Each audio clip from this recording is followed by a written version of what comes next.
Hey, welcome to a round of Otaku United AS. I've had a few requests to ask me how I did this to my Arcade1up, or how I added the Pandora's Box 6 to the Arcade1up. So I'm going to kind of go over that briefly. Sorry for the shaky cam. So getting started, the very first thing I did was I took off the emulation device, which is located on the back of the LCD panel, which reveals two cords or cables that connect directly to most types of LCD controllers. And I don't have the name of the LCD controller in front of me, but if you go to ETA PRIME, he has a really good explanation about how to replace your device here with the LCD controller and which LCD controller to use. So that is very helpful. This device here allows me to change the settings on the LCD screen, and this allows me to connect an HDMI, DVI, and a VGA. So I went ahead and connected the VGA adapter from the Pandora's Box to this device, and I'll get more into the Pandora's Box in just a minute. But this power device here, or the power cable, is the same one I use for the Pandora's Box. So it connects directly into this, saving me the hassle of having to find one for it. Now the cool thing is I use a power strip to connect all three components: the LCD TV / controller, the speakers, which I have to replace those speakers with some better ones at some point because they have a crackiness to them. I was being a little bit cheap, so that's the sad part. And then the Pandora's Box 6, which I'll reveal to you in just a minute. So moving forward, let me go ahead and pop that up. I think I can do it from here. Alright, I got that. So I'm going to go ahead and go around so I can kind of show you what I did to it exactly. Here's the speaker I was referring to. It's my wife and kids playing video games.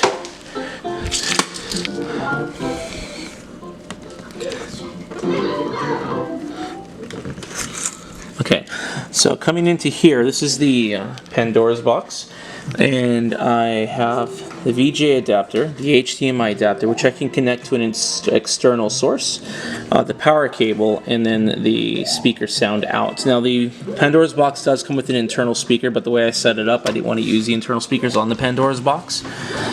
And then, just to show you guys how I mounted it, all I did, well, a lot of patience, I'll be honest with you, but I literally cut a mount into where the old arcade stick was, the Atari arcade stick was, and I just kind of sawed all throughout. Now this is honestly a messy job, and if I did it again, I would use a power saw. I used a hacksaw because I didn't have access to a power saw at the time, but I did a decent job cutting it, so I got through. And used a couple different methods to mount it down. I have some really heavy duty carpeting insulation. I can't think of the name of it right now, but it's the layer below the carpet that helps to insulate the sound on the upstairs. Anyway, it's really tough material, so what I did was I drilled it into here and into here, where the old arcade box went, and then on the bottom of that paper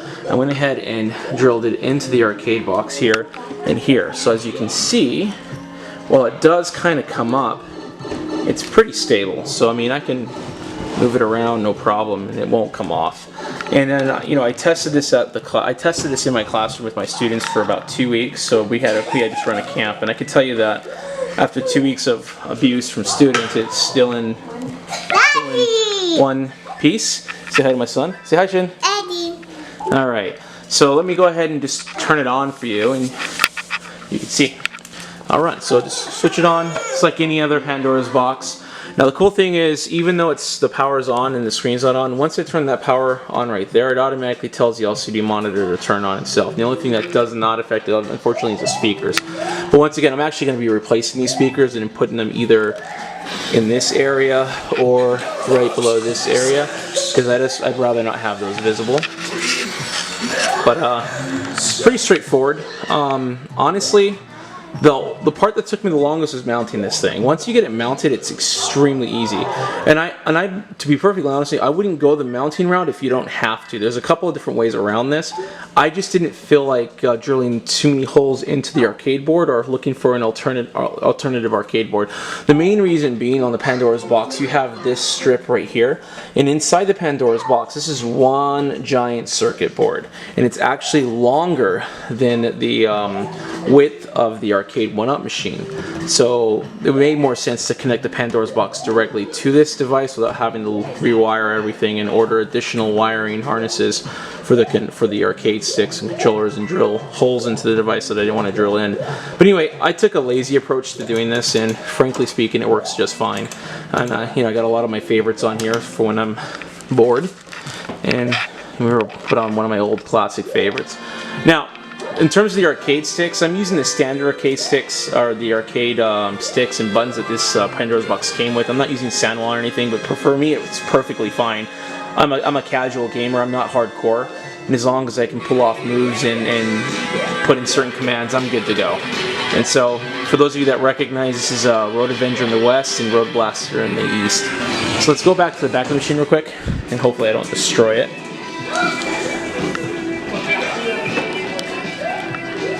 But yeah, it's pretty straightforward. So there's the LCD controller there. Power is connected to that right there. I use double-sided tape to connect it to the LCD panel, so to speak, on the inside of the box. Now just make sure you don't connect it to the metal part. That would be a bad idea. And then last thing but not least, I said earlier that I had an HDMI cable connected into the Pandora's box and a VGA cable. The VGA cable does go to the LCD controllers, which is how it's connected. And then the LCD or the HDMI is here. Shouldn't get off the bed, buddy, or the sofa. The HDMI is here, and I can connect this directly to a TV if I want to. So if I have a little party at the house going, or some extra gaming and people want to see what's on the screen, I can do that. And I use this at school too in a convenient way. That way kids aren't hovering around the machine trying to get a piece of what's happening. I can put it on the huge display board and let them have fun. Now, would I go this route if I were a collector? Absolutely not, because you are destroying the value of your Arcade1up, so please do keep that in mind. But if you're a gamer and someone who doesn't want to spend a ton of money, literally that's what it's going to cost you to own all these different machines of these different games, then yeah, I would recommend going this route. A Pandora's box, or any other device, or RetroPie, anything that you can get in there will be suffice, because I have every single game on here that's available on the any of the Arcade1ups. I have all the Street Fighter games, I've got all the Mortal Kombat games, I've got some additional PlayStation games I can play on here. I've got every single arcade game imaginable, Marvel vs. Capcom, Marvel Superheroes, Children of the Atom. I have all that stuff. And again, I don't have time to play it all. I primarily play Neo Geo games on this, but for me, the look of the arcade box and previously owning the Arcade1up or the Pandora's box made a lot of sense for me just to kind of combine the two. Now, what did I do with the old controller and LCD or module that went here? And they're in my garage collecting dust, and I'll probably eventually throw them out or eBay them. So this machine's here to stay. Once it breaks, and I'm sure it will eventually from hard use of my children and other students from my classroom, then I'll just make another one. But until then, yeah, that's it. That's how I made the device. If you have any questions, I'll feel free to try and ask them or answer them. And then, once again, ETA Prime, which is available. He's a YouTuber who does a lot of modifications to different things and creates his own RetroPie. I highly recommend going to his videos and checking it out. And he gives a much more detailed explanation about how to add a Pandora's box or a RetroPie or even a PC emulator to your Arcade1up devices without, taking the route that I took. Anyway, that's all. Peace out. Oh, and leave a comment, please. Subscribe if you'd like.